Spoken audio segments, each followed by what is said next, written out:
Короче, мы на катамаране поплыли.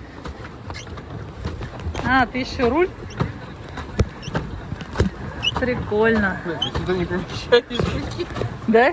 Может, тебе здесь удобнее? А какая разница? Ну, не знаю. Блин, очки надо было одеть. У-ху! Я так не успеваю, ты так не издевайся. Сейчас промотнется и ногу мне сломает, блин. Устал. Давай я сама крутить буду, а ты рули.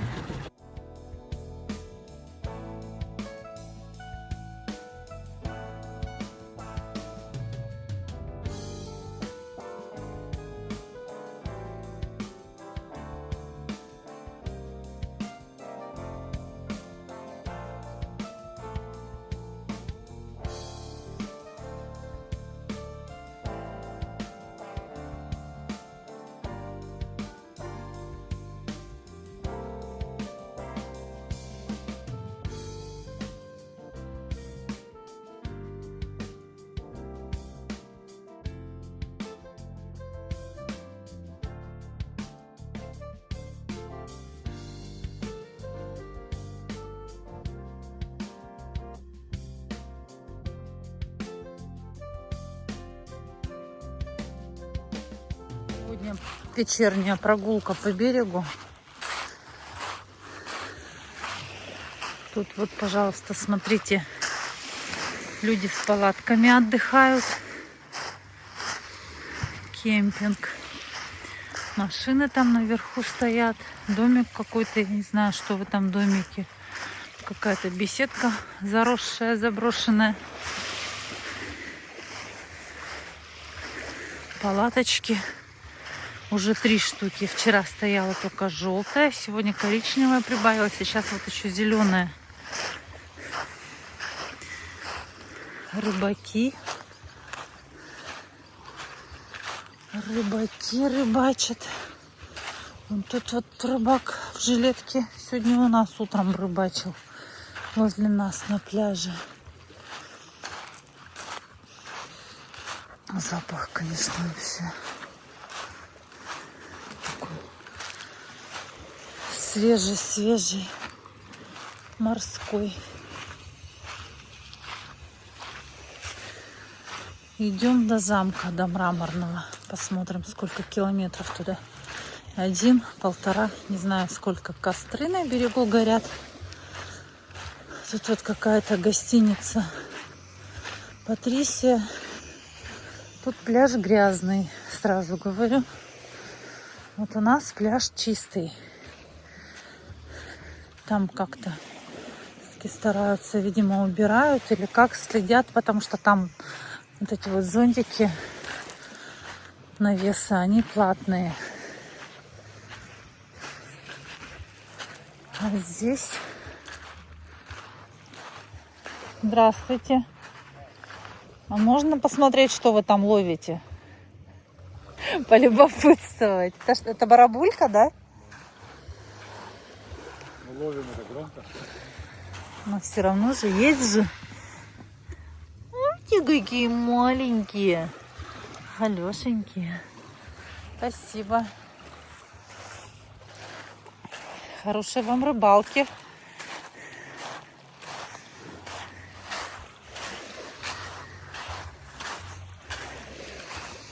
Прям рыбкой пахнет так. В песку пойти, что ли? Чтоб не шуршать этой галькой. Так, вот тут какая-то Патрисия. 2 здания стоит. Навесы импровизированные, так сказать. Ну, не знаю, что там внутри, не знаю, сколько это стоит. Ну вот я бы не хотела в таком жить. Ну, хотя, в принципе, если бы не было тех коттеджей, я бы, наверное, и здесь бы согласилась жить. Потому что прямо на берегу. Только главное, чтобы удобства в номере были. А здесь я не знаю, есть удобства, нет.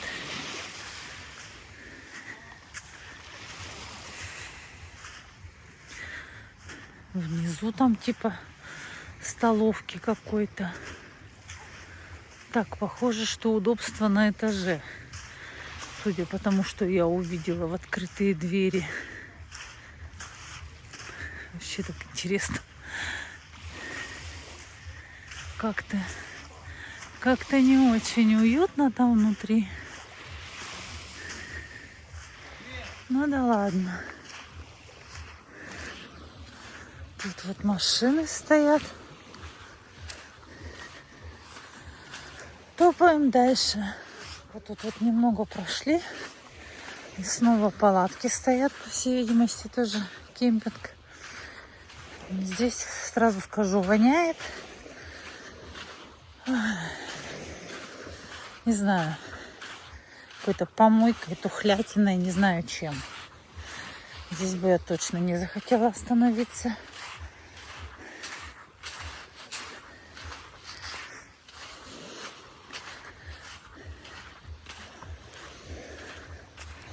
В палатках тишина. Где люди? Куда девались? Куда-то уехали, может быть. Палатки оставили. Так, надо было стабилизатор взять. Меня, наверное, мотыляет по песку. Ой, там где-то музыка орет. Может, здесь слышно. Но это там, в центре Пицунди. Какие-нибудь, наверное, ресторанчики. Здесь тишина и спокойствие. Вот оно, это дерево вонючее, которое воняет. Машина едет, пыль от нее. И вся эта пыль сюда ложится на палатки. Блин, вот прям морской вот этой вот тиной, не знаю, чем воняет. Неприятный такой запах. Вот еще палатка.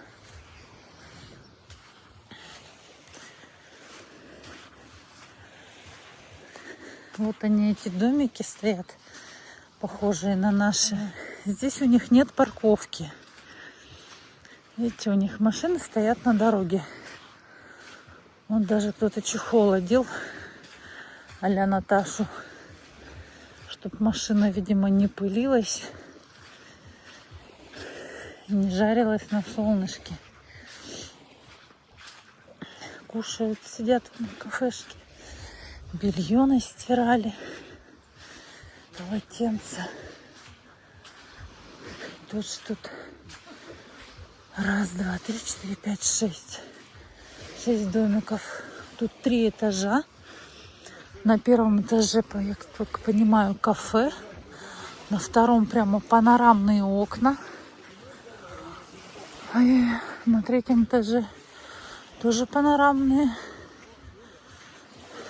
Так симпатичненько вот в этом здании. И домики тоже так симпатичненько стоят.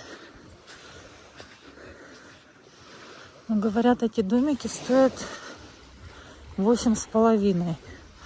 На 1,5 дороже. Но тут море прям вот. Еще ближе, чем у нас. 2 шага.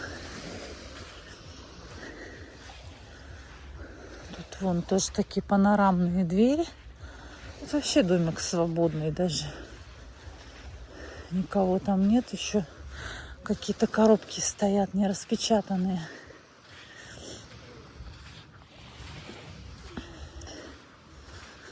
А так они вообще прям похожи один в один.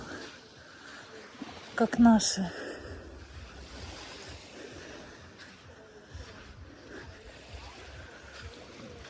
Двери распашные только. Кровать большая. Так, и кухни у них нету летней. А вот это тоже свободный домик. Интересно, вообще пустой. Там даже кровати нету.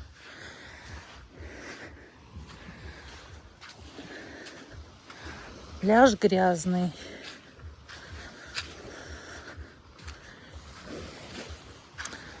Так, Там вон кто-то какой-то, бегунья какая-то или бегун бежит навстречу. Кто-то бегает по пляжу. Я не бегунья, я ходунья.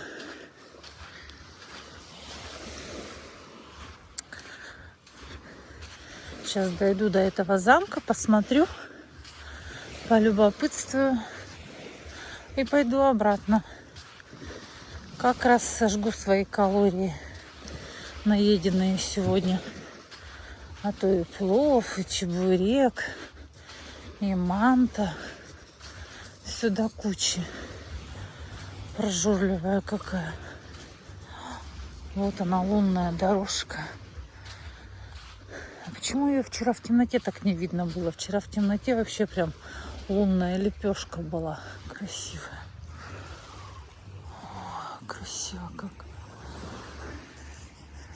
Гора высоченная, обрезанная.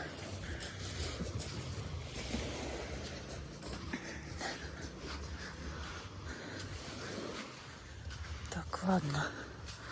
Топаю дальше. Там как будто кто-то костер разжег и не потушил. Там никого нету. Странные какие-то люди. Удивляет.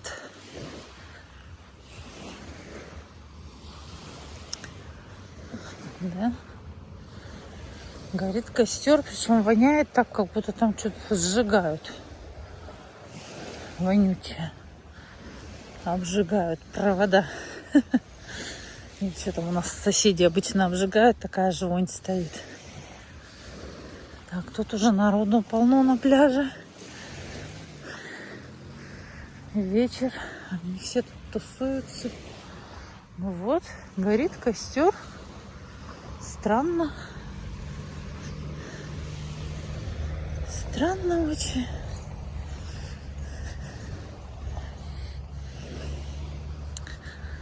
Песочек такой мягкий. Он местами, главное, тут такой крупный песок, то мелкий прям. Мягкий, пушистый. Ну, прям свинарничек тут, я вам скажу. Везде. Что ближе к воде, что дальше от воды. Так. Ух ты.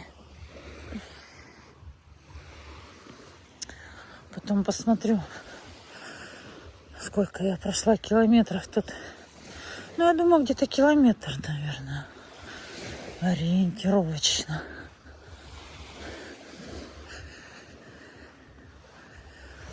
Вот тут вот крупный песочек прямо.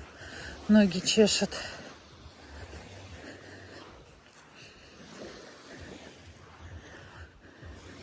Ой, шумит. Камушки сверху скатываются. Прям катятся и катятся камушки. Тут-то понятно, что море шумит. Вот дерево какое-то обожженное лежит. Видимо, здесь костер жгли.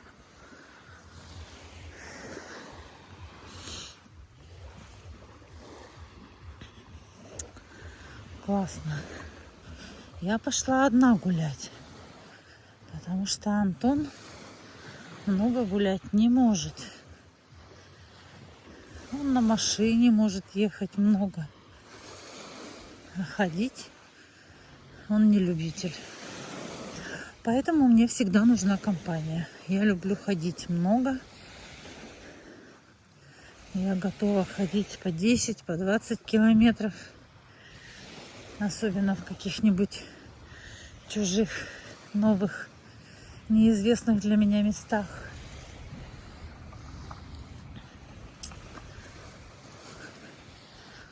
Антон не любит. Вот мы покатались сегодня, получается. Съездили на Рицу. Потом на катамаране покатались. Ему достаточно было, что он там прогулялся. Километра 2, наверное. Катамаран покрутил. И все. И я, говорит, не готов идти ни до какого замка. А я готова. Но у меня нет компании. Ну да ладно. Я одна могу. За компанию, конечно, веселее было бы. Ну ничего, потом приду ему расскажу. Вот иду, болтаю с вами. Все время удивляюсь, как дальнобойщики снимают свои сериалы, в YouTube выкладывают. Едет он там себе несколько суток, к примеру, от Уфы до Якутска. И болтает, все время болтает, рассказывает нам что-то. Говорит, смотрите, видите. Вот и я также болтаю. Так, тут какая-то кафешка. Не очень симпатичная.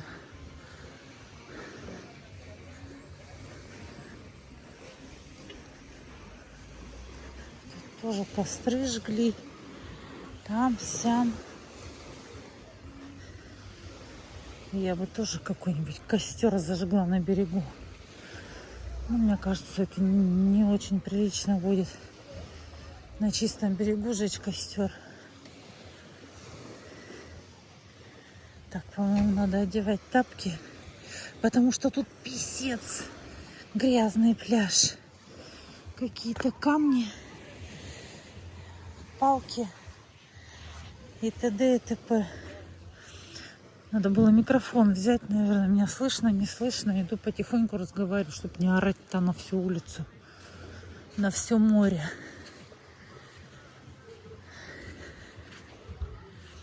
Ну вот, я дошла до Мраморного замка. Тут тоже вот какой-то, по всей видимости, что это, гостевой дом или магазин. Ну, на магазин даже похоже. Милка. Да, это, скорее всего, магазин.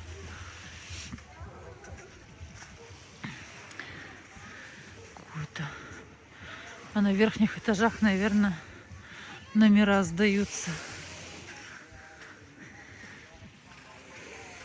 Ну вот, блин, по дороге там как-то не очень хорошо идти. Так, смотрите, тут народ гуляет.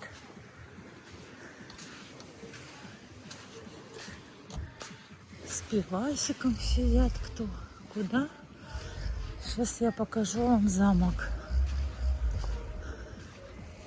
А там дальше замка еще какая-то арбика. Тоже какой-то, видимо, отель, гостевой дом, что-то такое. С балконами, с номерами на море. Лунная дорожка такая красивая сегодня. Вот если будет совсем темно, будет вообще красиво смотреться.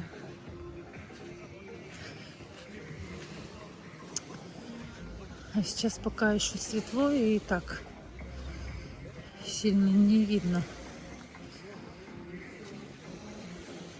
Какие-то развалины. Кафешка там. Там даже какие-то жилые дома, что ли. Наверху прямо стоят. Как будто там какие-то зажиточные люди живут. Ух ты, здесь река. Лягушки квакают. А речка, которая прям впадает в море.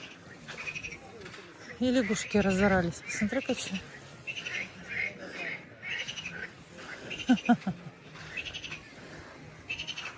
Так. По речке мне неохота идти, ноги мочить. Потом все прилипнет. Пойти наверх подняться, поверху подняться. Там вот какая-то арбика. И все, и там дальше тупик. Там дальше скала идет. Какие, блин, наручные. Пойдем наверх поднимемся. Посмотрим на замок рядышком. Там кто-то поплыл на сапе, на лодке. Не знаю, на лодке, по-моему. Так, как тут подняться-то? Вот есть пологий подъем.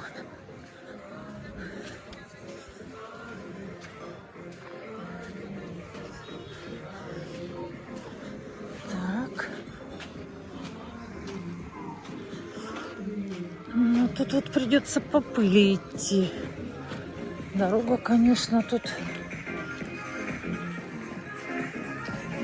Так, магазин даже там у них есть в этом замке.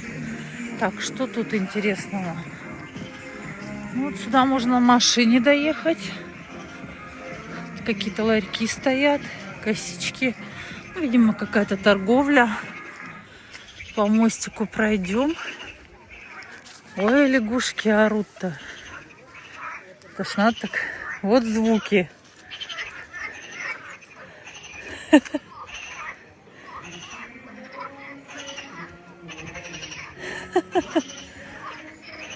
Где вы, жабы? Ква-ква-ква. Прям песни поют, распевают.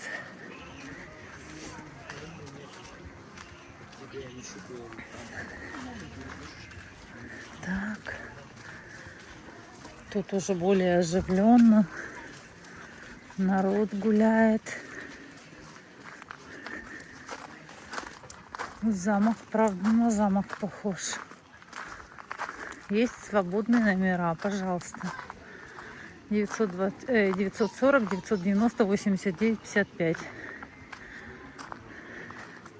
Столовая, магазин. Блин, правда, красивый замок.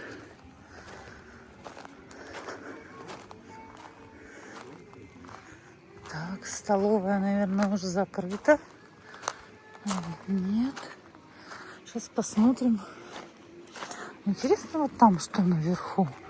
Неужели номера или люди все-таки живут? Тут холодильники. Вход в купальников или плавках запрещен. Столовка. Магазинчик. Сейчас пойдем в магазинчик, посмотрим, что там есть. Пошла, не поснимала. Вот. Дошла до пива и вспомнила, что надо поснимать. Доширак 100 рублей. Наверное, это много. Соль 60. Крупы какие-то. Соки 180, пожалуйста, литровый. 160, если пошарила. Всякие пряники, чаи, сухарики, чипсы, печеньки. Пожалуйста. Шоколадки. Мороженки. Молочка. Сашки. Колбаски.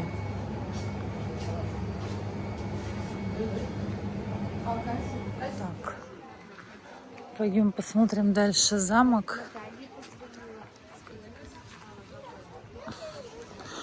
Ну, правда, сделано красиво. Не знаю, как там внутри в номерах. Снаружи очень интересно смотрится.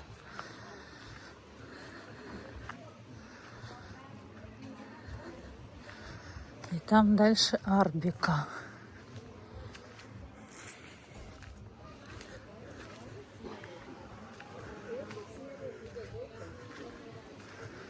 Скамеечки, столики стоят.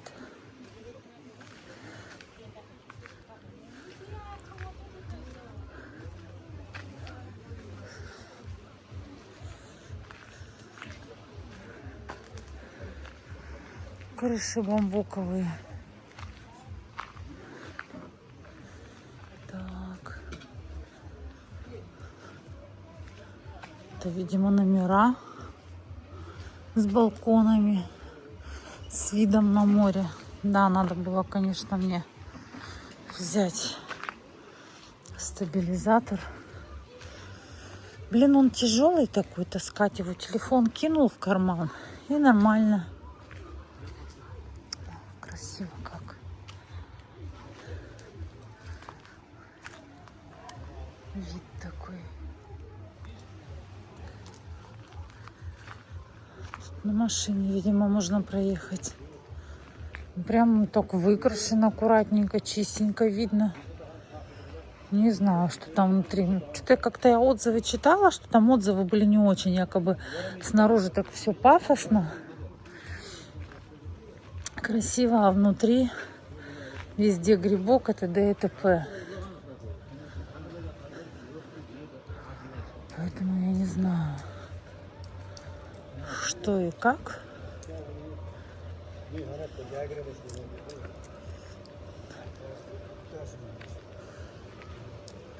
Стоянка. Даже есть стоянка. Так. Короче говоря, я так поняла, что тут заполняют. Тут вот стоянка, видимо, у Арбики, уважаемые гости. Время работы ресторана с 8 до 20. Это ресторан. Тут вот у них сразу выход на море. Ну, прикольно, кстати. Смотрите, какие балконы в номерах. Шикарные балконы. Пойду-ка я туда спущусь. Пройдусь по пляжу и посмотрю. Мне просто уже интересно. Не только мне, чтобы вам показать. Навесы, лежаки только для проживающих пансионата Арбика.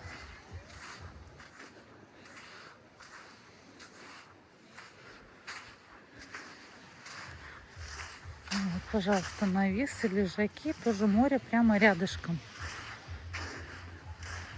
4 этажа, балконы прям большущие. Лестница наружная. Тут, видимо, столовка какая-то, скорее всего. Так, 4 корпуса. Однако. Блин, какая луна красивая опять.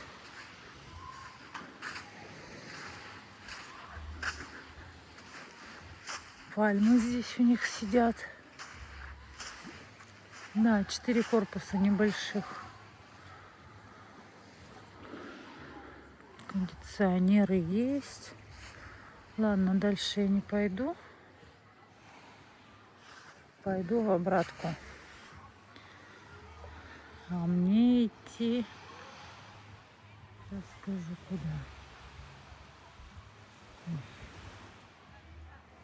Кажется, вот сюда, где красный огонек. Примерно в эту сторону.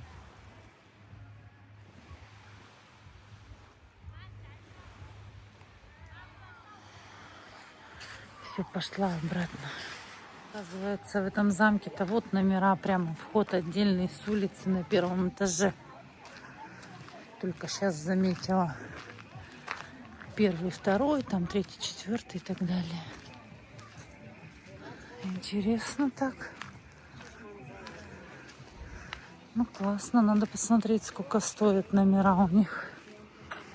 Ну, лягушки, конечно, это отдельная история возле мраморного замка. Как они громко орут. Возвращаюсь я вот по такой темноте. Вообще ничего не видно под ногами. Сейчас фонарик включу. Просто глаз выколи.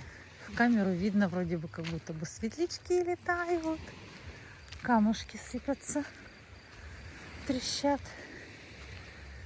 Сверчки сверчат. Красота. Светлячки только что пролетели. Ой, вот они. Прям под ногами. Видно их в камеру? Нет, не видно. Вроде бы, когда глаза присмотрятся, камеру убираешь в сторону, как будто что-то видно. Становится, там фонарь светит большой. Сейчас машины не носятся здесь, можно и здесь пройти пешком. А когда машина носится, тут пылюка такая. Вообще не хочется идти. Видно тебя? Вот он, светлячок же. Он прям летает. Он живой и светится, помните?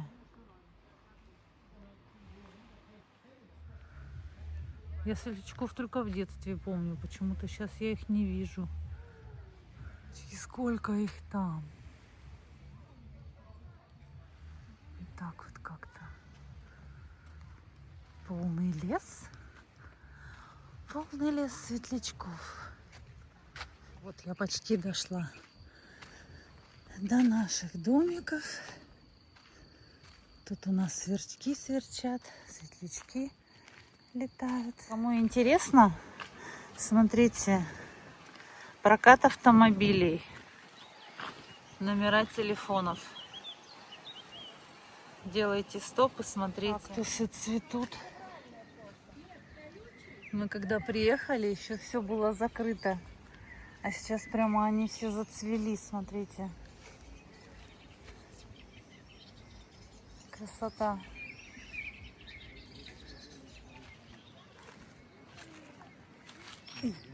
И это кто? Алоэ? Или кто такой? Толстый, здоровый. А мы едем. Куда-то едем. Короче говоря, забыла, как называется. Вот сейчас на указателе прочитаю. Сейчас у нас по пути будет еще Сухум, но мы его проедем мимо. Так. Ачандра. Нет, мы не туда едем. Какая-то крепость там налево показывает. Указатель стоит. Ачимчира или что-то такое, короче. Че? Арчибальдо. Нет. Короче, такие названия фиг запомнишь и фиг выговоришь вообще. В общем, мы поехали в Акармару, город-призрак. На самом деле он не город, а поселок. Вот еще 10-15 минут от Гудауты. И мы въезжаем в Новый Афон. Но его мы тоже пройдем мимо. Сейчас посмотрим так со стороны на Новый Афон. Сегодня у нас в нашем маршрутном листе его нет.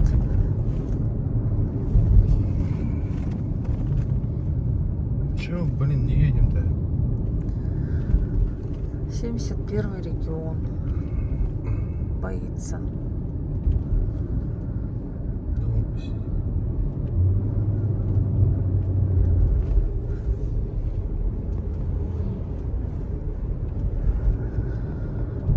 Сегодня у нас какое число-то? 11 июня.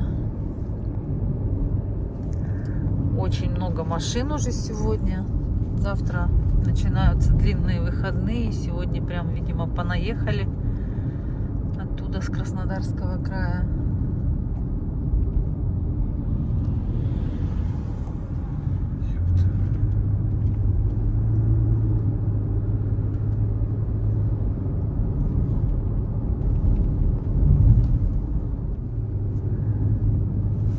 Ну-ка, видно будет, не видно? Не, нифига не видно.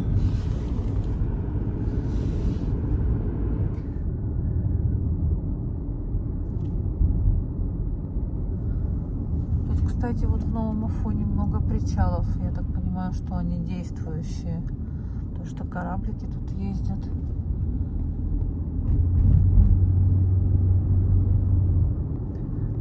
Пальмы почистили. Листья старые срубили. Кипарисы эти прям вообще огромные. Огромнейшие. Такой оживленный Новый Афон. Прямо очень даже оживленный. Хорошая дорога. Единственное, что вот вымораживает, что у них лежачие полицейские просто на каждом шагу. Курортный город, чтобы не носились. Да, они вон тут местные носятся. По барабану на этих полицейских. Да нет, в городе-то понятно, но, блин, за городом везде. Когда полный багажник грибов видела? Нет? Волги стоят. Да ты чё? Да. Какое-то старое здание тоже. Тут что-то строится. Есть свободные места, пожалуйста, вот замок стоит на берегу. Места есть. Надо ехать в июне. Погода шикарная. Море замечательное. Но местные говорят, что холодное. Нам нравится. Там мы едем Сухумское шоссе уже. Коровы. Везде на каждом шагу эти коровы. И вообще им по барабану. Они шли, встали посреди дороги и стоят. А иногда даже на машины кидаются, как собаки. Вот тут куча отелей. Слева, справа. Просто слева вот отсюда вниз спускаться к морю. Как-то, в принципе, тут несложная тропинка. Сейчас посмотрела вниз, там ступеньки идут. Вот прямо домики. Столько много домиков они построили. Видимо, сейчас все-таки выгоднее домики вот эти строить, чем построить одно каменное здание большое.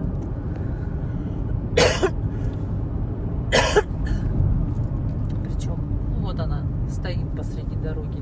Выставила свою задницу. Фасадом назад, да. У них смешно, что водители на машинах, что коровы. Где ехал, где шел, там и встал. И плевать, что там дорога, не дорога, трасса.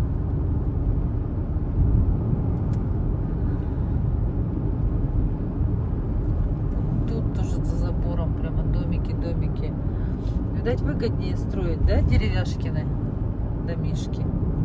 Только как они у них же вообще плесенью, наверное, покроются. Тут влажность. Хотя вот смотрю, старые домишки тоже из дерева у них стоят. Есть много стареньких домишек жилых. Они деревянные. Вот мы выезжаем из Гудаутского района, объезжаем в Сухумский район. Как здорово в горах. Домики стоят красиво так.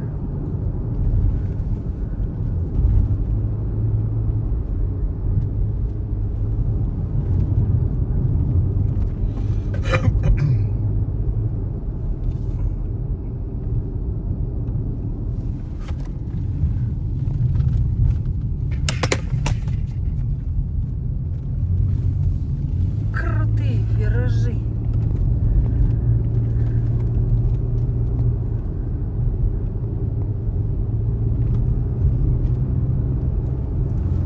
Сточная канава такая глубокая вдоль горы.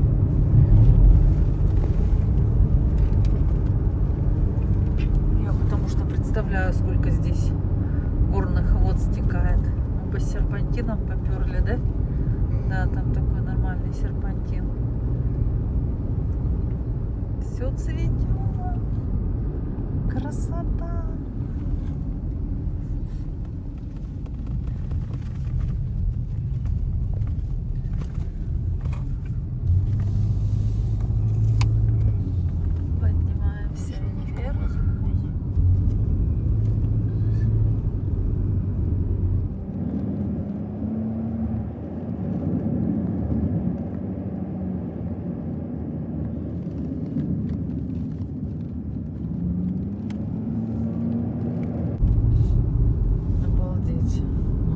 Дорога вьется.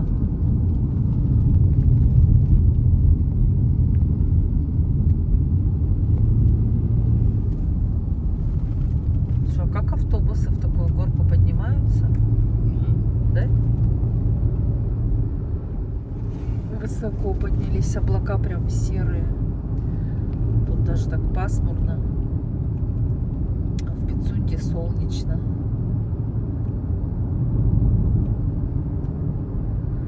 Вообще, по-моему, Пицунда самое солнечное место. Вот. Там столько много каменных домов, по всей видимости, где-то на побережье прям.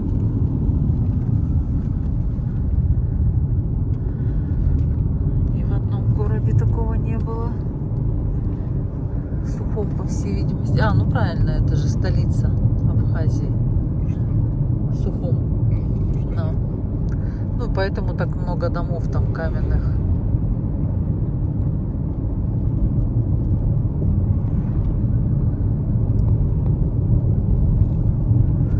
Виды, конечно, завораживают.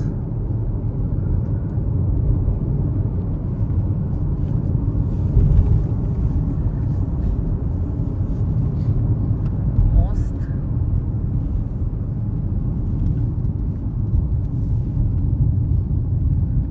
Река Кумиста. Какой-то хрупкенький мостик, блин. Обалдеть. Ну. На вид. Это по нему КамАЗ только что Сагат проехал. Апсны. Вечная слава героям Абхазии.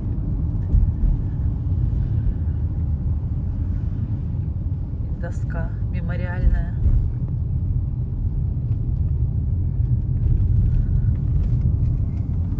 Видно мост, нет? Да, видно. И кафе бургерное, 50 метров. Молодцы. Молодцы. Ну, заранее хотя бы указали. А то вечно едешь за деревьями, ничего не видно. А может, люди кушать хотят, уши заложить? Ага, позевать надо. Буренки ходят с колокольчиком. Пофиг. Ну, по дороге. Интересно, у некоторых коров, не у всех же рога такие странные, как у коз. Длинные, худые и острые. У некоторых нормальные рога, как у наших коров. О, бежит худорога, худорожка. Может быть, порода такая, поэтому такие рога. Псоу. Автобус поехал в Псоу. Повез на границу.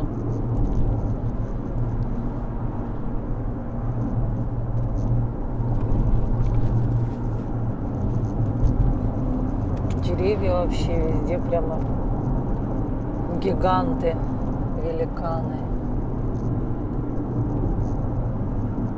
Вот на Роснефти везде сколько проезжаем, во всех районах полно машин.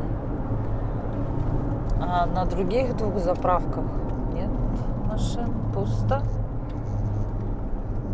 Мы въезжаем в город Сухум. Столица Абхазии.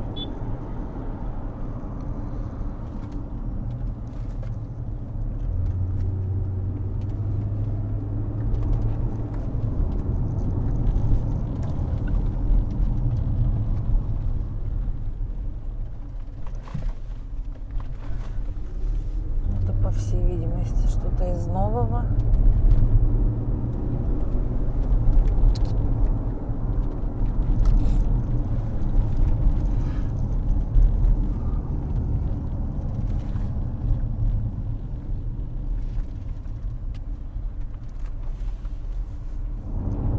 Такие дома старые, облезлые.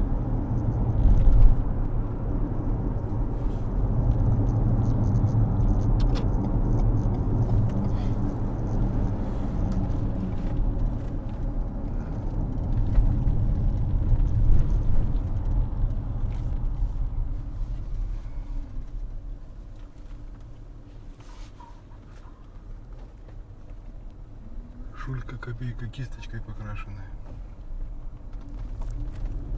Прям видно, да? Прям видно. Что у них троллейбусы есть, что ли? О, точно. Троллейбусные пути. Вот как коровы. Где Какие ехал, там дома. и встал.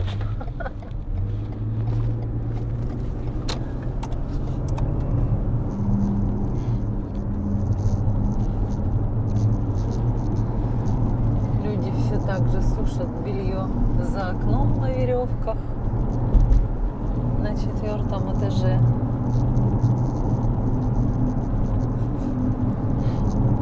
они здесь еще в прошлой жизни живут.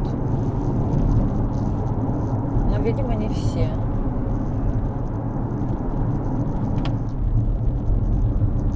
Кто-то строится.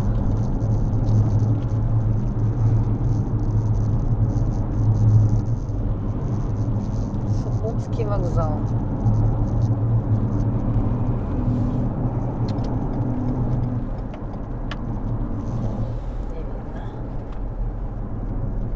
Какое-то старое вообще здание заброшенное.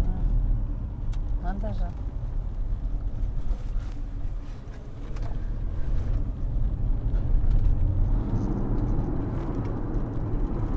Это мы еще по Сухому едем. Так, что это средняя школа номер 2 имени Александра Сергеевича Пушкина.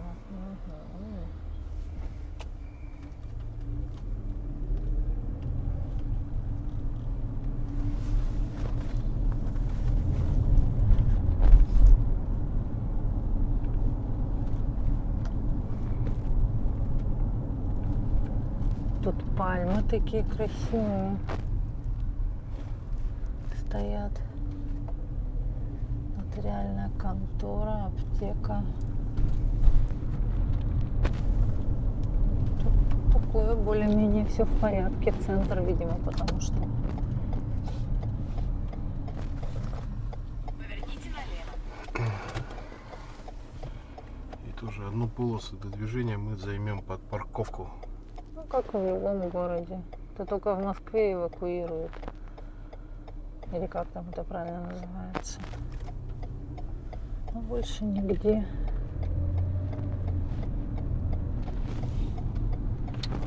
Так, красивое что-то. Через 1 километр 500 метров держитесь правее, а затем держитесь правее. Отели стоят.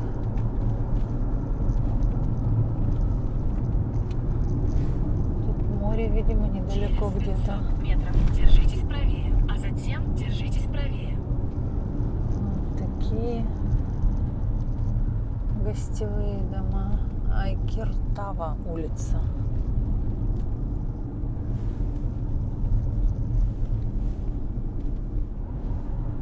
Прямо 7 километров.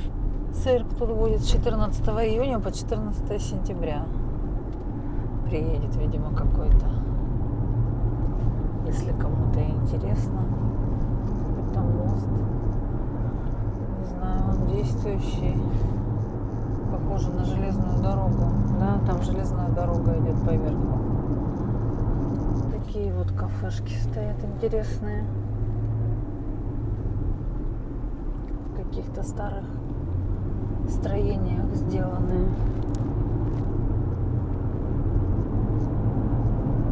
Тут пляжи прямо обозначены. Там пляж Барракуда, Медуза, там еще какие-то. Марнера.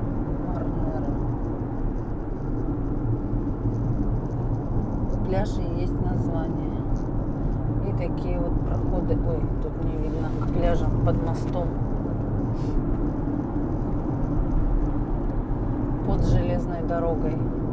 Такое старое здание. Что-то там было написано, но не по-русски, нам не понять. Так, тетенька. Все будут нестись. Почему? Потому что пешеходный переход не обозначен как положено, его не видно. Не на дороге, не на Знак из-за столбе. кустов не видно. Элементарно, блин. Да, его не видно. Знак не видно, на дороге тоже все стерто. Вот и все. Тут прямо гостевые дома везде пошли, потому что море, берег, везде сдаются номера есть, свободные номера, объявления висят. Комнаты сдают. Тут уже что-то новенькое, красивенькое. Названия, конечно, попробуй запомнить эти Поверните названия. направо.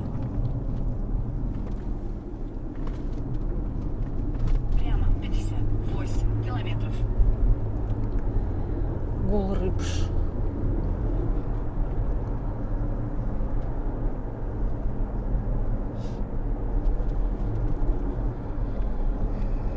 Площадь какая-то. Позитив.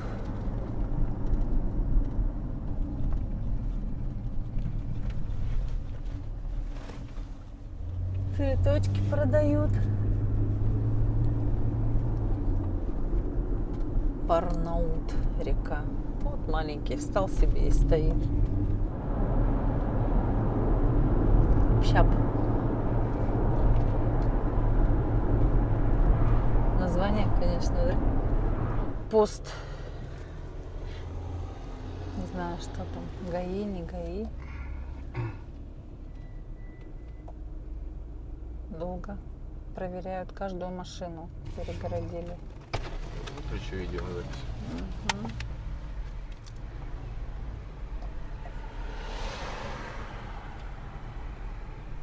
Стекло, открой, пожалуйста, заднюю. Мы опять начали двигаться. Давай, езжай. Так, деньги надо посчитать. Интересно. Кого-то ловят, наверное. Угу.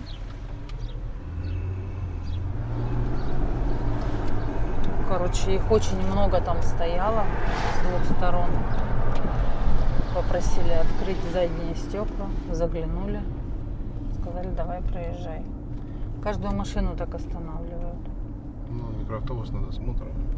Да, микроавтобус остановили с сочинскими номерами. Кого-то ищут, видимо. Кто-то кого-то украл.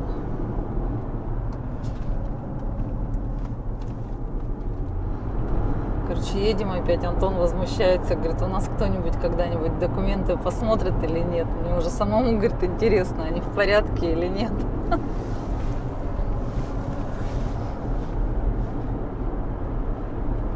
Сколько раз даже останавливали, ни разу вообще не заглянули в документы.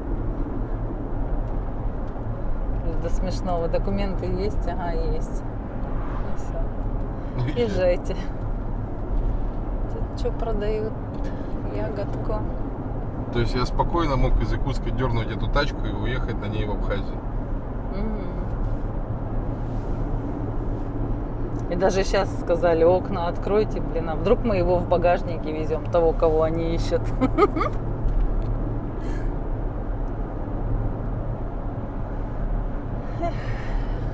Ну да ладно, пусть лучше так будет, да? Да. Нам нравится, нам весело, нас это веселит.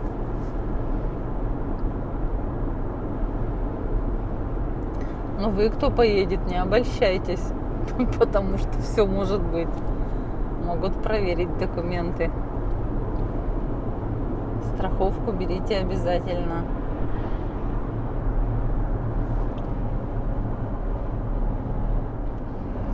В теплицах что-то тут выращивают.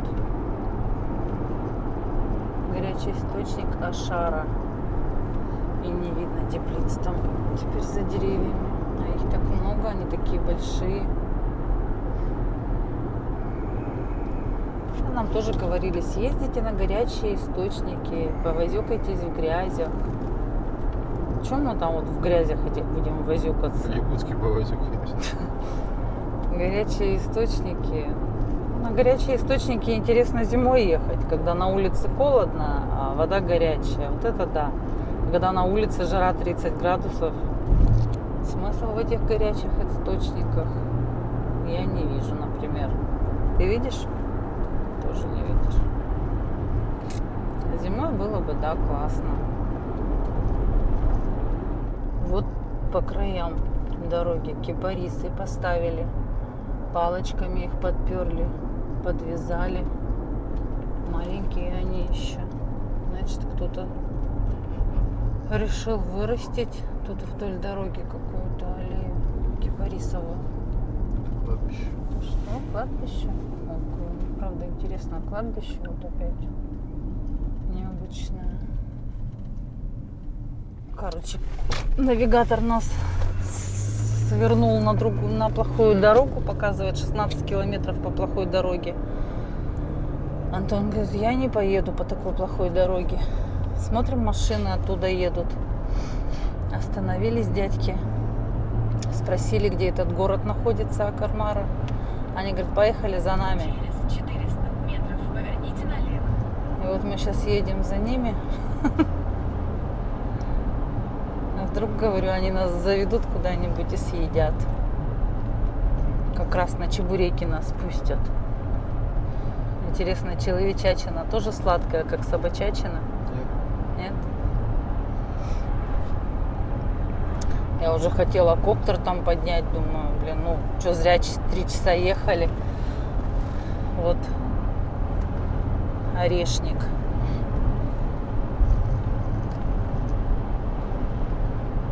Зеленые еще орешки.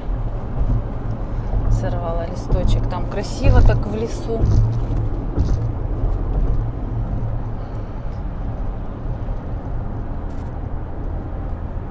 Что, видимо, какая-то другая дорога, значит, есть. А тут глушилка или что, ничего понять не могу. Тут, видимо, то, что интернета, Антон, нет, оно потерялось. Нет, скорость GPS должен показывать. Ну и как бы хотя бы какие-то указатели поставили, потому что все равно туда, в этот город, туристы ездят. Сейчас очень много людей на своих машинах. Ставьте.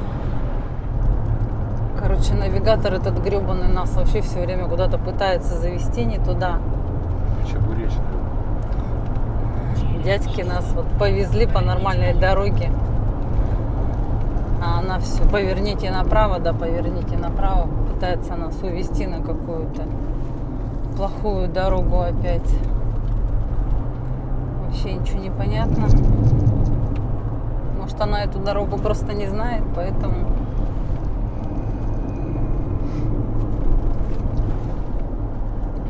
Блин, 10 метров поверните доверять этим навигаторам здесь чревато Поверните направо. заблудиться где-нибудь в лесу. Так быстро, но новые маршруты везде. Тут еще какие-то поселки есть по этой дороге. Ну что, жопы, блин, выставили свои лошадки еще тут. Ну, лошадки, ой, бедные, они вообще в мухах все, сплошняком.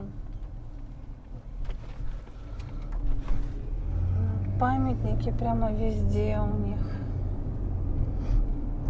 Горы прямо из облаков выглядывают. Вон они.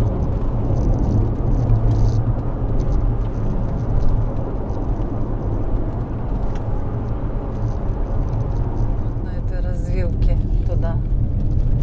Направо вниз.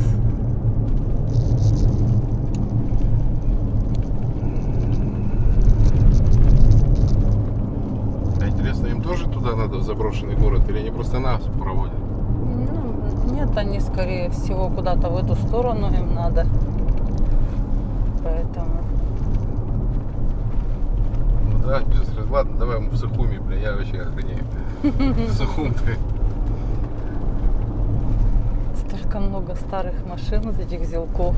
Газона. А, газон.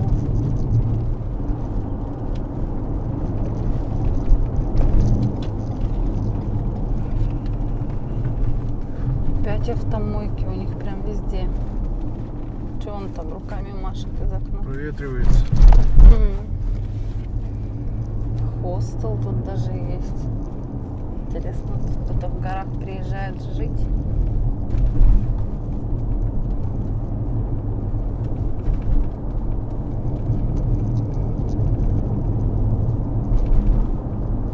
Забор такой есть, заросший, старый. Нифига себе, патрон новенький, зажиточный. Человечек. У нас еще в Якутске нет таких. Еще в России. У них тут вообще много таких дорогих машин. На удивление.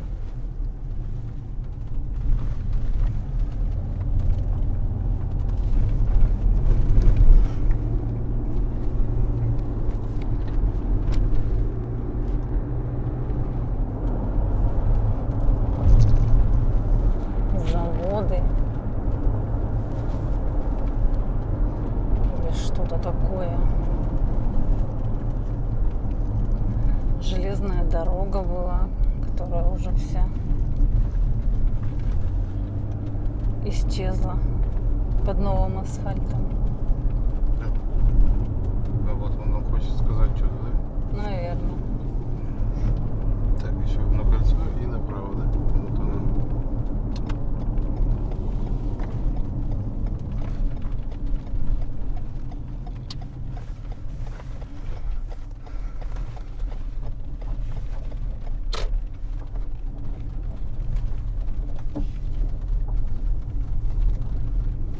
Так, мы по какой-то вот такой дороге поехали. Покрытие хорошее, дорога узкая, извилистая. Только город никакой не обозначен.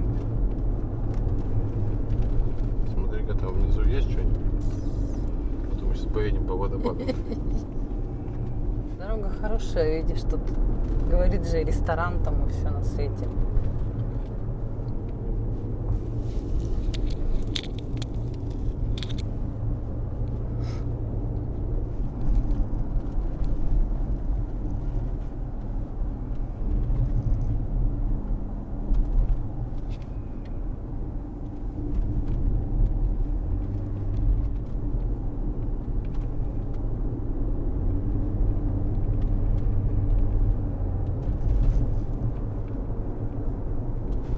Капец, тут смотровая площадка.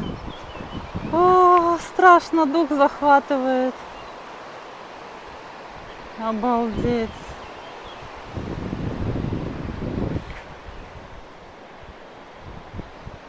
Вот это красота. Просто горы выше гор. Бутылки покидали кто-то.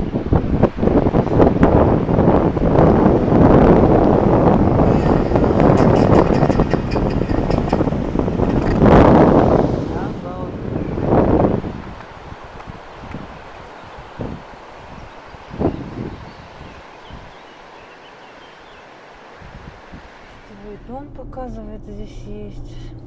Интересно, кому в горах нужно останавливаться, жить? Чтобы по горам побегать, попрыгать. Ну, тут горная речка есть, может быть, рыбалка какая-то. Тут прям какие-то свежие постройки есть. Дорога хорошая, свежая.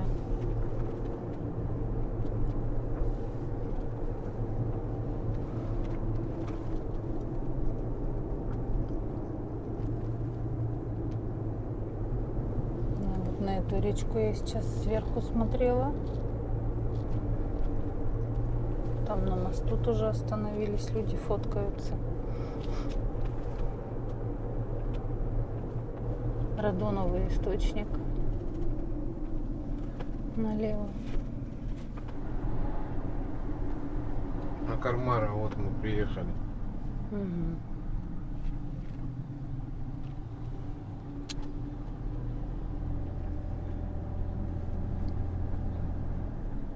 Давай где-нибудь встанем, походим, да? Или проедемся, а потом на обратном пути встанем.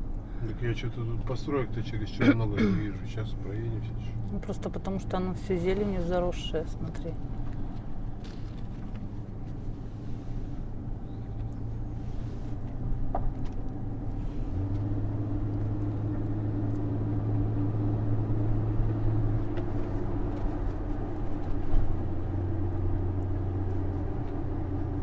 Поросята.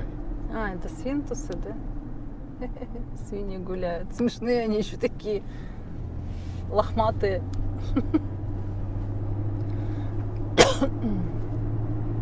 Вот оно все заросшее зеленью. Это все здания стоят.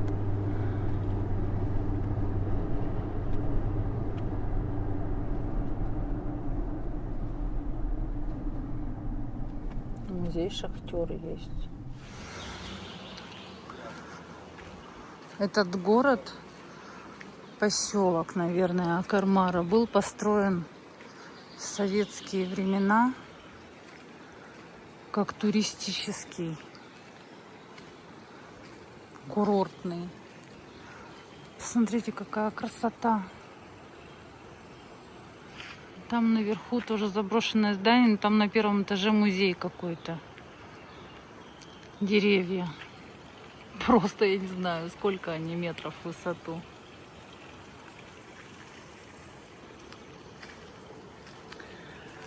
Родник.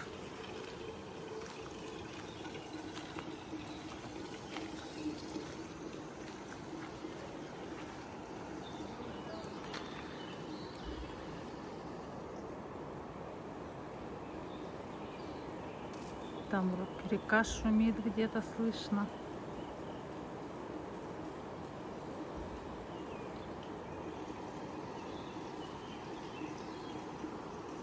На балконах трава выросла. Смотрите, там шторки висят, антенны, посуда какая-то стоит. Просто интересно. Даже стеклопакеты новые. Там, может быть, люди живут. Пойду вот так по дороге пройдусь. Кстати, тут, наверное, можно даже коптера запустить.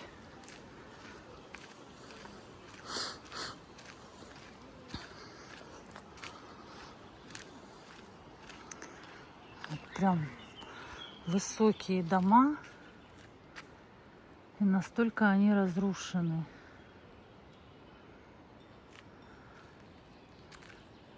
Жесть. Ну, торговля идет полным ходом. Стоят машины, предлагают джипинги. Да, этот дом тоже заброшенный, стопудово.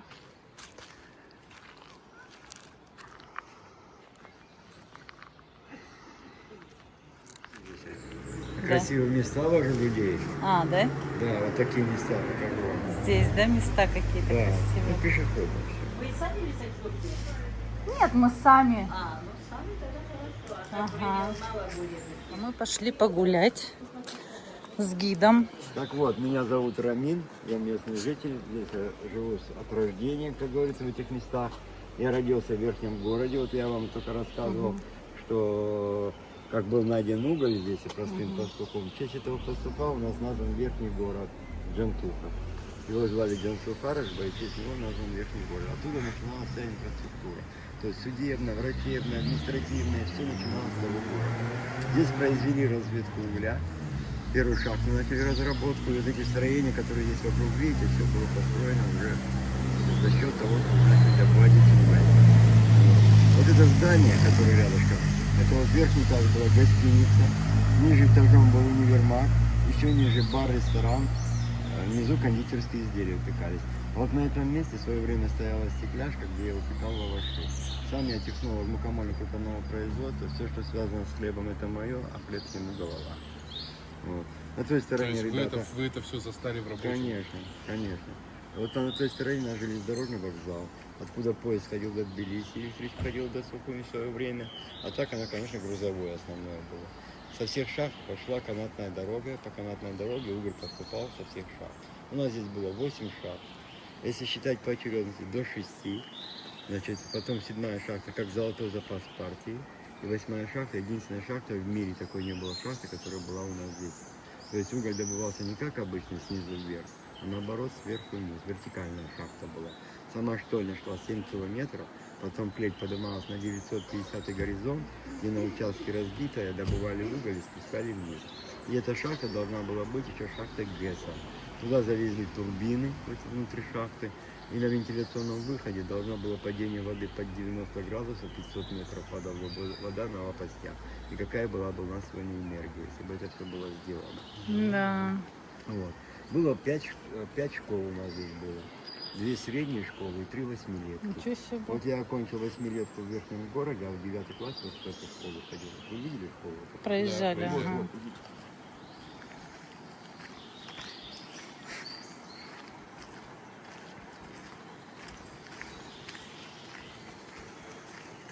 Вот это вот школа, где училось до 1500 людей, была 3-сменка и 2 сектора, грузинский и русский сектор преподавал. Вот, сейчас я вам покажу фотографию. Здесь у нас Это здание 38 года, это не немецкое построение. Вот школа, больница, это 50-х годов строение. Это было уже немцами большинство построено. Пока их реабилитировали, они здесь были. Многие остались после реабилитации здесь, немецкие семьи, которые создали вместе совместные семьи, здесь многие остались жить. Вот. А там я что хотел сказать, вот там барак 47-го года внизу, мы увидим его сгоревший барак. Значит, там местный парень, ветеран нашей войны, сохранял там бабушкину, дедушкину квартиру в том виде, которая она была при Советском Союзе. Много было раритетных вещей добавлено туда, в 20-х, 30-х, 40-х годов. В общем, там даже гардероб, который этой бабушке висел, сегодня, наверное, молодежи был бы в тренде носить такие вещи, которые там были. Вот. И оно сгорело буквально в прошлом году, в мае месяце там сгорело. И ребята вот здесь, вот видите, где флаги лежат, там они открыли одну комнату под музей СССР.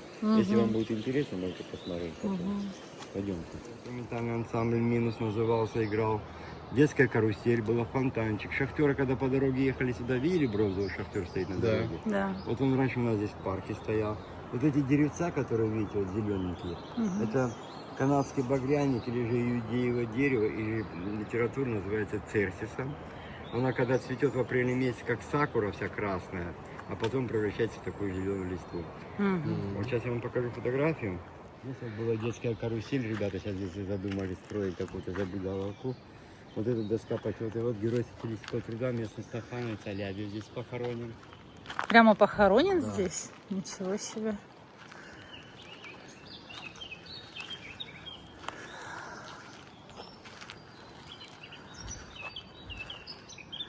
Вот обратите внимание, по верхнему канту идут лица шахтеров.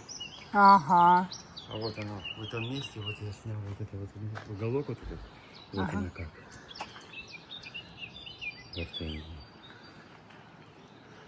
Там скоро начинается. Ага, только начинает А вот отбойный зацветать. молоточек внизу, а там свет шахтерский снизу сделан.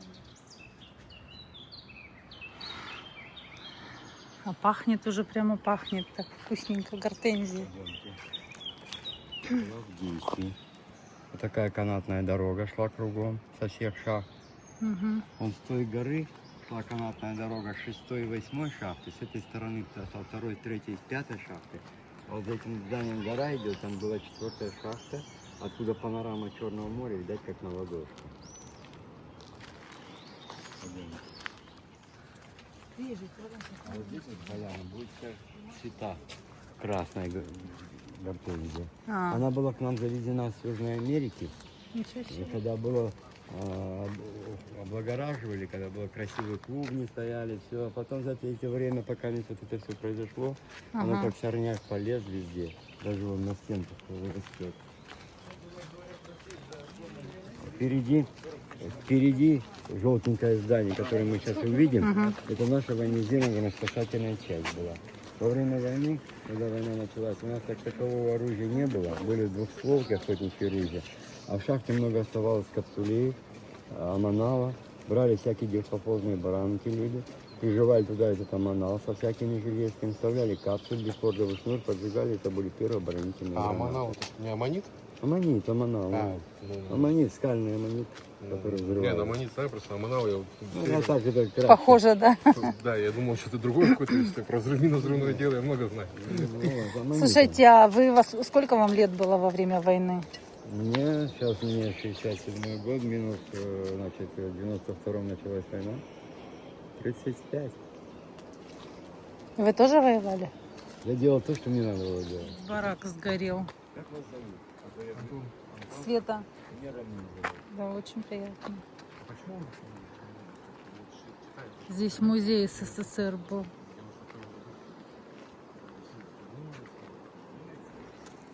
Я вам скажу, как, почему. Когда Шаванадзе был министром иностранных дел там, а здесь бывший вор в законе Джаба и Сильяни, в сговоре с генералом Китевани. Да, статьи везде разные взгляды, разные. Ну, у каждого свое мнение. Это, знаешь, политика это такая вещь, грязь. Как и история, самая неточная наука в мире. Просто во многих, вот сейчас вы сказали, что Ельцин сказал навести порядок, конституционный порядок. Да. А когда приехали к Шевардназе, Шевардназе просто сказал, что просто не вмешиваться, потому что я вмешиваться не буду, то есть я не могу, не дал историю. Ну, в принципе, может, это одно и то же. Да. Он дал законную дорогу. Да. А тут тоже живут, да, в этом доме? Вот эти вот крыши накрыты. Ага. Я бы сказал, 5 домов здесь накрыты, где проживает здесь 5 семей. Они не проживает. полностью заселенные же, 5 да? семей здесь Здесь в проживает. этом Ну, всего части. 40 Ага. человек нас живет здесь. 40 человек. Да, всего 40 Друг к человек. другу в гости ходите. Ну, чё ты. Я вот, у меня учитель мой, он 20 лет, когда эвакуация произошла, он уехал отсюда, в Карелию попал. С Карелии 20 лет там находился, вернулся сюда. И вот я каждый вечер к нему прихожу, мы чаек попиваем, дурачка поиграем, ну время коротать вечернее. Мгм. Смотрите, а эвакуация, когда проходила, прямо грузина, ну, в российско-афганской границе, она же действовала, пропускали же людей или нет? Не выпускали. Сейчас я вам сейчас. Грузино-абхазская? Абхазская, русская, ну, наша. Там. Да. С Россией. Тогда было, изначально она была оккупирована грузинами, Гагра, все было оккупировано. 2 города не было оккупировано. А, то Это есть Гудаута, получилось вокруг- это Гудаута и наши Скворчал были не оккупированы. Были в Молодец. блокаде, мы здесь сидели. в кругу, как Да. кольцо. А потом в октябре месяце освободили Гагру, вышли к границам России. Это в октябре месяце. Вот, освободили Гагру. И потом эта территория была до Гудауты, до реки никуда. Вот вы проезжаете, сейчас мне в голове вот это Мгм. Ну с ладно. этими реками. Мы тоже запомнить не можем, тем более. Освобождение Вот, своими перед силами. Сухумами, перед Сухумами, самый узкий такой мост, который Да-да-да. когда спускаешься А, в городе, ну, подъезжаешь. А, высокий Вот такой. там была линия, видели там на камнях эти люди? Да, Да. да, видел мемориал. Там как раз, да, Мобильные эти. мемориал. Мгм. Мемориалы, да. Вот это здание впереди, которое стоит, это административное здание было первой шахты. Когда шахта работала, вот крыша здесь сделана, по шестиконечной звезде Давида построена. Мгм. Видать, какой-то еврейчик был архитектор. Да. Когда шахта прекратила свое существование, здесь была швейная фабрика, шили спецовки для шахтеров. А у нас до начала нашей войны было 5 шахт действующих. 2 шахты закрылись, одна в конце 60-х годов, в середине 60-х. И в 70-х годов, закрылось начало 70-х годов, закрылась первая шахта. Остальные 5 шахт были действующими у нас здесь.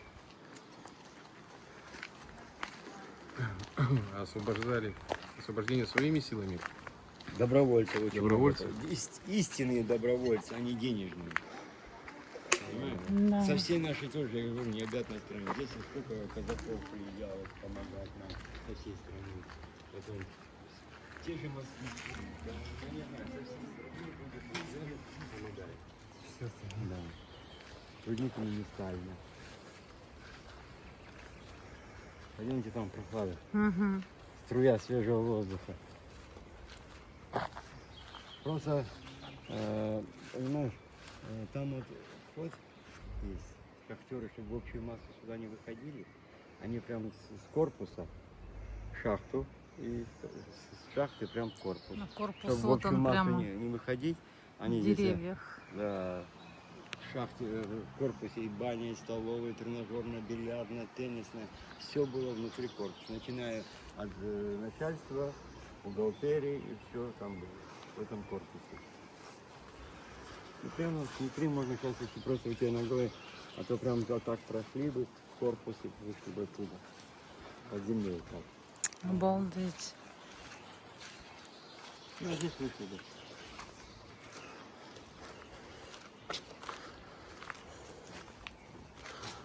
Вот эта шахта, она соединяется со второй, третьей и пятой шахтой.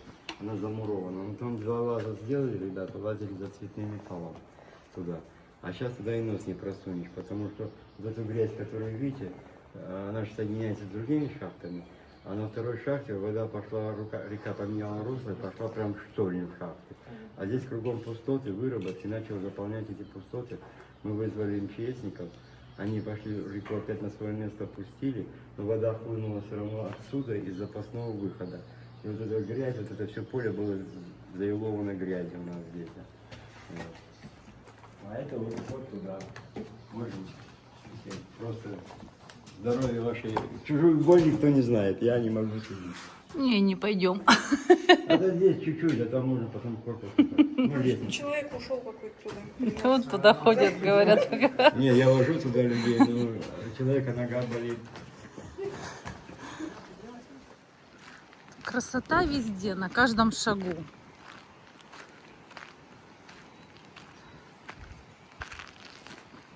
Просто вот едешь, смотришь, а там мост такой необычайный.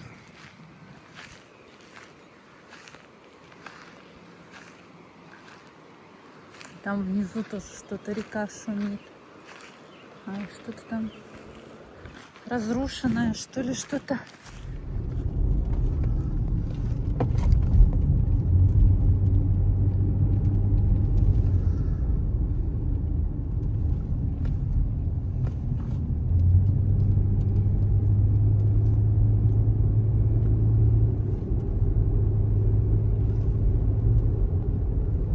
Есть такая стояночка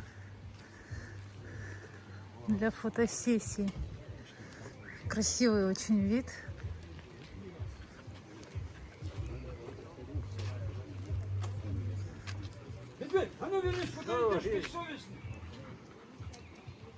Вход на эту лесенку красивую 150 рублей. Тут просто столько народу, мы не будем стоять в очереди. Смотри, как там красиво. Обалдеть. Вот такие здесь домики красивые. Вот он же про них говорил, двухэтажные понастроили красивые. Живут здесь. Приехали откуда-то якобы. Как в старые добрые времена. Видно, не видно? Нет, Дядьки, не видно, сидят за столом на улице.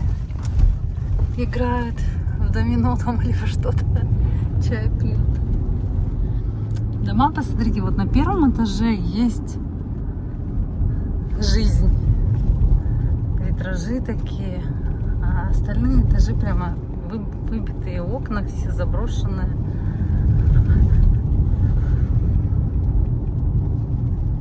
Правое движение. Первый съезд.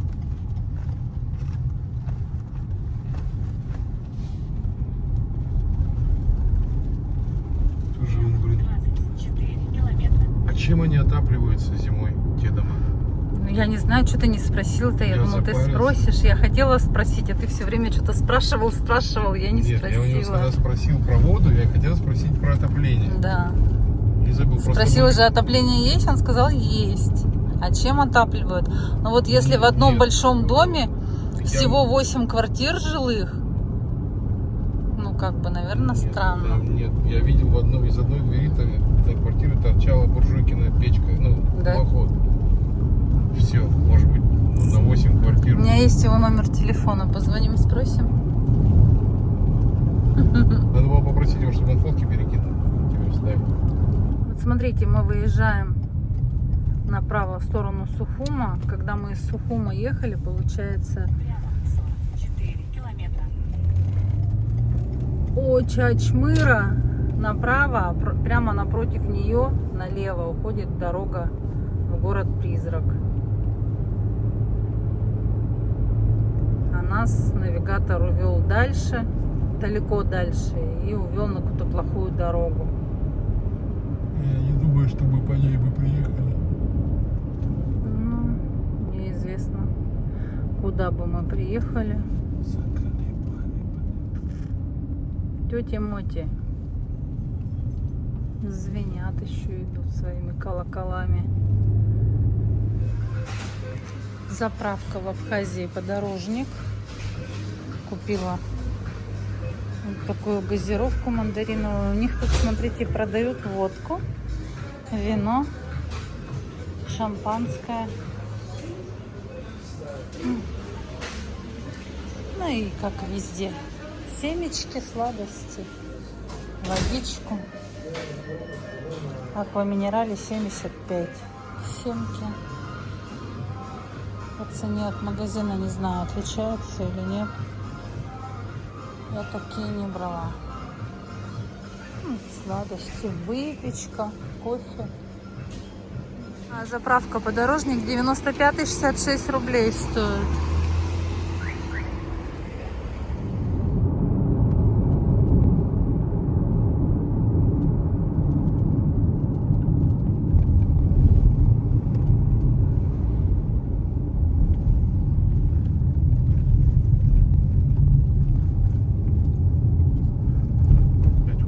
Сволаживай, блин. узенькие, блин.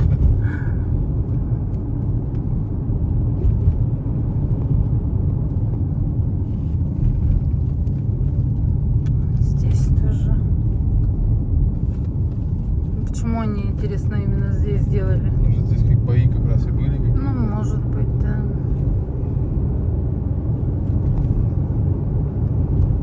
Самые крутые серпантины здесь.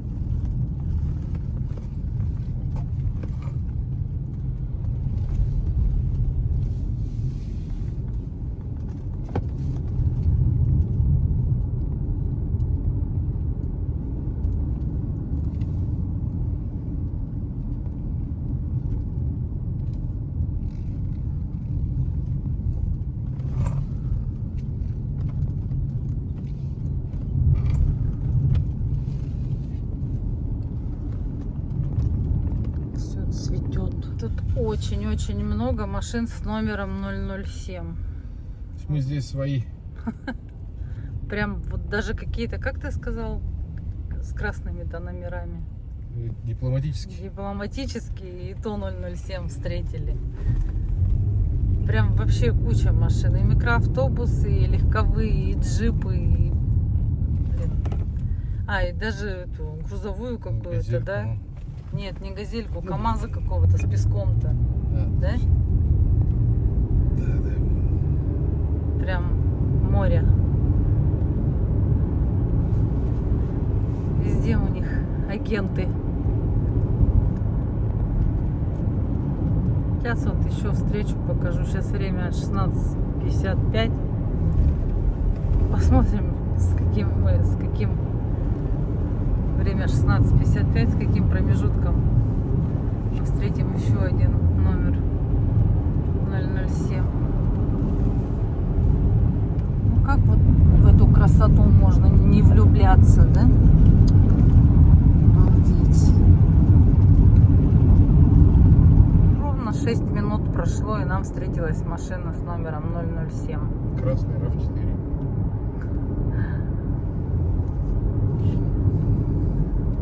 Его мы еще не видели, по-моему, да? А ты этих видела все, что ли? Ну нет, они просто все время то белые, то черные мелькают. Ни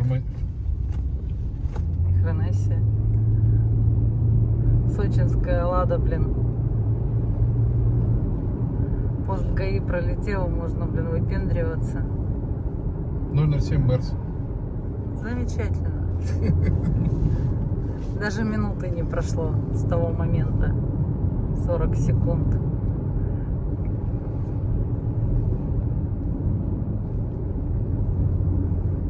Ну, 008.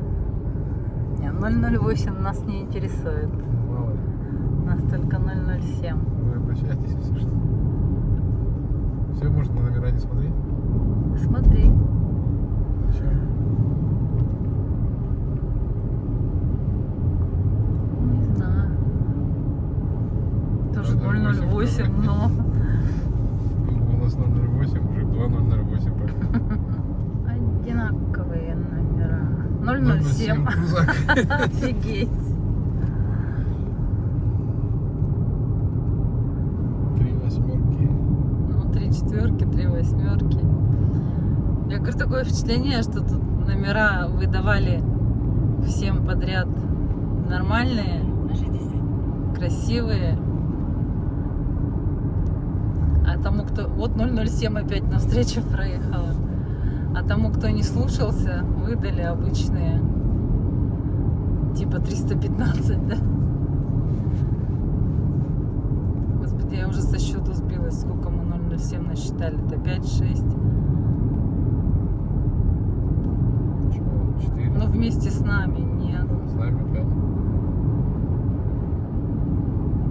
Подожди, впереди нас ехал. И вот 3 сейчас. Красная Мерс, Крузак. Крузак и еще одна. 5, да? И мы 6-е. Ну, то есть мы первые, конечно. Очень много машин появилось. Сегодня прям вообще наплыв. Столько не было ни в один день. И очень много номеров. Регион 26 и 126 прямо пачками. Ставропольский край. Приехали все ставропольцы отдыхать. Ну, им-то тут рядышком. Может быть, они приехали на 4 выходных этих, да? Обалдеть. 198. И мы тут такие со своим 14.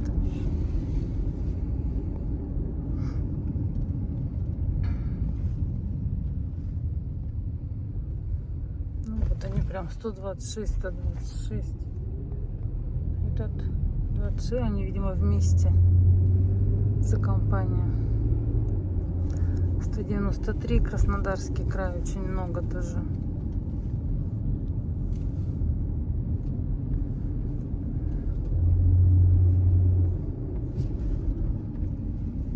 Нафиг я поехал по этим дорогам. По другим надо было. Вот тоже 126. Мы зашли вот в эту кафешку. Там очень душно. Ну, по меню вроде бы там нормально все, но там душно.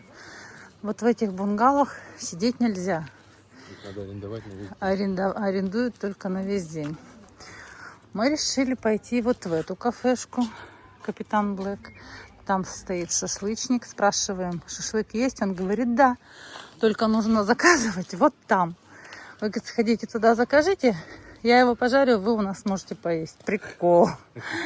Вы сходите туда, принесите сюда, уйдите отсюда. Короче, как-то не весело. Люди немножко не научились еще работать. Поэтому пойдем мы в свой любимый Делмар. А пошли здесь? Или ты хочешь через улицу по песку? Ну, нет, пойдем вон поверх. Пойдем в свой любимый Делмар. Там нет шашлыка. Ну, там хотя бы все вкусно. Хорошее обслуживание. Приятная обстановка. Мы уже там 2 или 3 раза ужинали, да? 2. 2. Так что в облаках. Там очень вкусно пахнет шашлыком возле нас.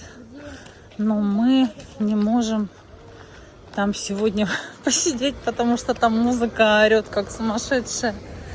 И какая-то дурацкая музыка, не наша. Не наша, не старперская. Не, Настя. Не, Настя. Здесь, кстати, я говорила или нет, лентяй сервис, заказать можно шашлык, а готовят его тоже вот в этой столовой, которая нам не понравилась. Столовой невкусный шашлык. Короче, мы сделали вывод, что в Абхазии готовить не умеют.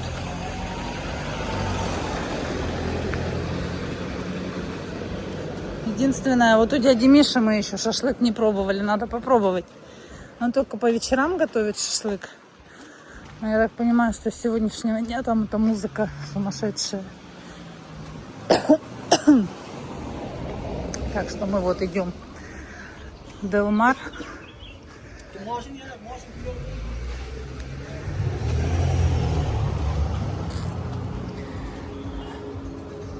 Сейчас. Нет, не буду выключать. Тихо, покажу. Так. Тут тоже как-то душновато вот в этом месте. А там вот у моря есть такие верандочки. Их там полно. Там, вот там. И тут тоже музыка такая смешная, не наша. Здравствуйте. Добрый день. Здравствуйте.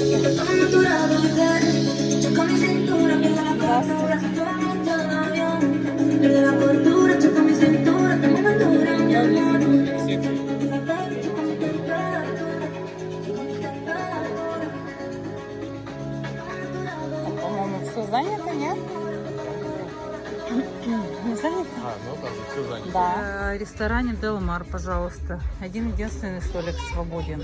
Сейчас нам его протрут. Все занято. Это о чем говорит? Вот с таким видом. Да какая музыка играет? Вот это. У меня херня какая-то конкретная. У меня тоже.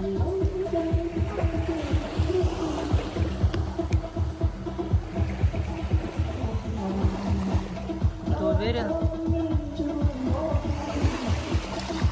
Да она просто стоит.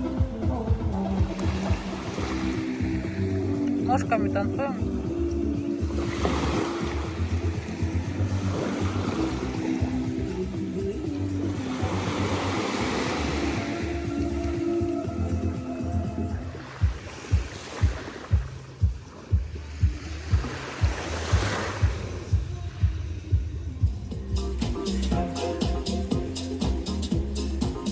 Народ вообще не смотрит, не танцует.